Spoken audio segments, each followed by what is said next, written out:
salaamaaleykum dal leen ak jàmm ci Dakar mbir mu doy waar mooy xew fële sa Touba si guddi dimanche lundi gi vers les coups de 2 heures du matin ay samba booy ñëw songu benn pharmacie pour attaquer ko samba booy yi nag toll nañ ci juróom képp ku nekk si ñoom dafa yoroon gànnaay ñoom nag seen yiite moo nekkoon songu lii di pharmacie borom daaru pharmacie bi nag mooy jàkkaarloo lii di centre hospitalier national Cheikh Ahmadoul Khadim comme ni nga ko gisee en image caméra de surveillance yi filmé nañ lépp noonu dem seetaan vidéo bi mais balaa loolu ñu ngi leen di ñaar ngeen like vidéo bi ngeen partagé ko au maximum de personnes pour que ñu mën a identifier ñiy def lii nii sur ce mën nañ dem.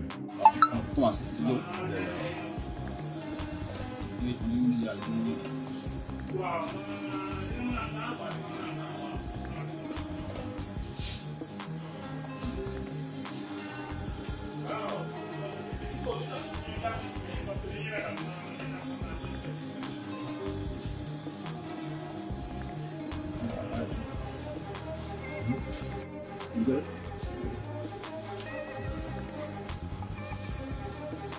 Waxtaan bi mu ngi daw.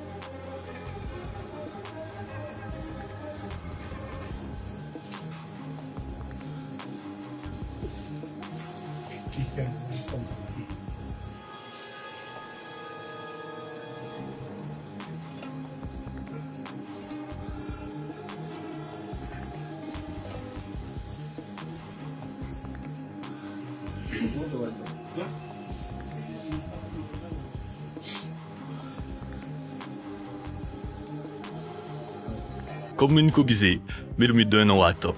gardien bi nag ginnaaw bu mu gisee ne samba booy du ñëw jub si moom dafa jub daw waaye malheureusement gars yi jàpp nañ ko daal di koy caxatee tuuti mbir mi ba muy xew nag biir pharmacie am na ñoo fa nekkoon ñoom ñoo nekkoon ak garde ba gisee mbir mi dañoo barricade wu si biir daal di tëj lépp samba booy nag essayé nañ dugg si biir waaye mu ngeen ko te nañ gardien bi fouillé ko xool ndax yor na caabi mais gisu ci moom caabi si lañ koy tàmbalee dóor cooli nag bu mu commencé jug vigile bii nekk hôpital bi jàkkaarloo pharmacie bi ci lay daal di intervenir gars yi daw daal di ko fay bàyyi gardien pharmacie bi nag jot na see jile ay tuuti gaañu